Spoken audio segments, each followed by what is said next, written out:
మిత్రులారా, 10 నెలల సుదీర్ఘ ప్రయాణం, ఎన్నో నిద్రలేని రాత్రులు, ఎన్నో త్యాగాలు.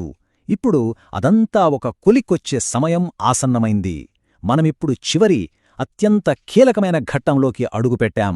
ఈ ప్రయాణంలో ఇదే అత్యంత ప్రధానమైన దశ. అవును, మీరు విన్నది అక్షరాలా నిజం. మీ ముందున్న ఈ కొన్ని రోజులు అవి కేవలం పరీక్షలు కానేకావు. మీ అస్తిత్వాన్ని, మీ పట్టుదలని ఈ ప్రపంచానికి చాటి చెప్పేందుకు దొరికిన ఒక సువర్ణావకాశం. సో ఈ క్షణాన్ని కేవలం ఒక అకాడమిక్ పరీక్షగా చూడొద్దు. ఇది అంతకంటే చాలా పెద్దది. ఇది మీ వ్యక్తిగత క్రమశిక్షణకు, మీ సంకల్ప బలానికి పెట్టే ఒక అగ్నిపరీక్షలాంటిది. చాలామంది అంటూ ఉంటారు, 10వ తరగతి మార్కులు జీవితాన్ని నిర్ణయించవని. నిజమే కావచ్చు, కాని ఒక్క విషయం గుర్తుపెట్టుకోండి. ఒక యుద్ధంలో గెలవడం మీ సామర్థ్యాన్ని చూపిస్తుంది, కాని ఈ పరీక్షలో గెలవడం మీ క్రమశిక్షణను నిరూపిస్తుంది.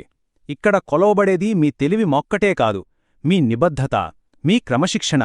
ఈ సమయంలో ఒత్తిడి ఎక్కువగా అనిపించడం, కొంచెం భారం అనిపించడం ఇవన్నీ చాలా సహజం. మరి ఈ సవాలు అనే పర్వతాన్ని ఎలా ఎదుర్కోవాలి? మనలోని అడ్డంకిని ఎలా అధిగమించాలి? పదండి చూద్దాం. మీకు కూడా పుస్తకం తెరవగానే సిలబసంతా ఒక పెద్ద కొండలా కనిపిస్తోందా? దీన్నెలా ఎక్కాలి అని భయం వేస్తోందా? చూడండి, శిఖరాన్ని చూసి భయపడితే మనం మొదటి అడుగు కూడా ముందుకు వెయ్యలేం. ఒక్క విషయం గుర్తుంచుకోండి, ఆ కొండను మొత్తం ఒకేసారి చూడొద్దు. మీరు చదివే ప్రతి పేజీ, మీరు సాల్వ్ చేసే ప్రతి ప్రాబ్లం, ఆ శిఖరం వైపు మీరు వేస్తున్న ఒక్కో అడుగు. అవును, ఆ పెద్ద లక్ష్యాన్ని ఇలా చిన్న చిన్న విజయాలుగా మార్చుకోవాలి. మరి అలసటగా అనిపించినప్పుడు ఏం చెయ్యాలి? మీ కష్టాన్ని ఒక శక్తివంతమైన ఎమోషన్తో కనెక్ట్ చెయ్యండి. ఎప్పుడైనా చదవడానికి బద్ధకంగా అనిపించినా, అలసిపోయినా ఒక్క క్షణం కళ్ళు మూసుకోండి.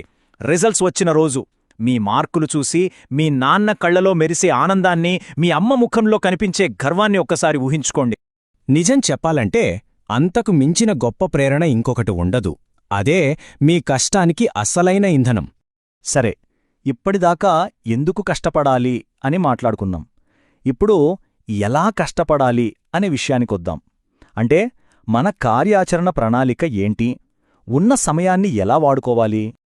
చూడండి, ఇక్కడ ప్రశ్న ఎంత సమయం మిగిలి ఉంది అని కాదు, మిగిలి ఉన్న సమయాన్ని ఎలా ఉపయోగిస్తున్నారు అనేది అసలైన ప్రశ్న. సమయం లేదు అని చింతించడం మానేసి ఉన్న ప్రతి నిమిషాన్ని ఎలా వాడుకోవాలనే దానిపై దృష్టి పెట్టాలి. మరి దానికోసం ఒక 3 సూత్రాల ప్రణాళిక ఉంది. మొదటిది ప్లానింగ్. ఎన్ని గంటలు చదివామని కాదు, ఏ టాపిక్స్ పూర్తి చేశామన్నది ముఖ్యం. రెండవది ఏకాగ్రత. స్మార్ట్ ఫోన్, సోషల్ మీడియా, ఈ డిస్ట్రాక్షన్స్ అన్నింటినీ కాస్త పక్కన పెట్టండి. ఇక మూడోది, అన్నిటికంటే ముఖ్యమైంది, ఆత్మవిశ్వాసం. నేనుది చెయ్యగలను అనే మాట మీ మనసులో కాదు, మీ గుండెలో ప్రతిధ్వనించాలి. రైట్. ఇప్పుడు మనం చివరి, అత్యంత శక్తివంతమైన భాగానికి చేరుకున్నాం. ఇప్పటిదాకా ప్రిపరేషన్ గురించి మాట్లాడాం. ఇప్పుడు విజయం గురించి మాట్లాడదాం. ఒక విజేతగా ఎలా నిలబడాలి? మీ వారసత్వాన్ని ఎలా నిర్దేశించుకోవాలి? ఒక్క మాట ఎప్పుడు గుర్తుపెట్టుకోండి, మనం కేవలం చరిత్రను చదివేవాడిగా ఉండిపోకూడదు. మనం చరిత్రను సృష్టించేవాడిగా మారాలి. అవును, మీ భవిష్యత్తును మీరే, మీ చేతులతోనే తీర్చిదిద్దుకోవాలి. కాబట్టి ఈ పరీక్షను చూసి భయపడకండి. ఇది మిమ్మల్ని భయపెట్టడానికి రాలేదు, మీలో ఉన్న శక్తిని పరీక్షించడానికి వచ్చింది. దీన్ని ఒక సవాల్గా స్వీకరించండి.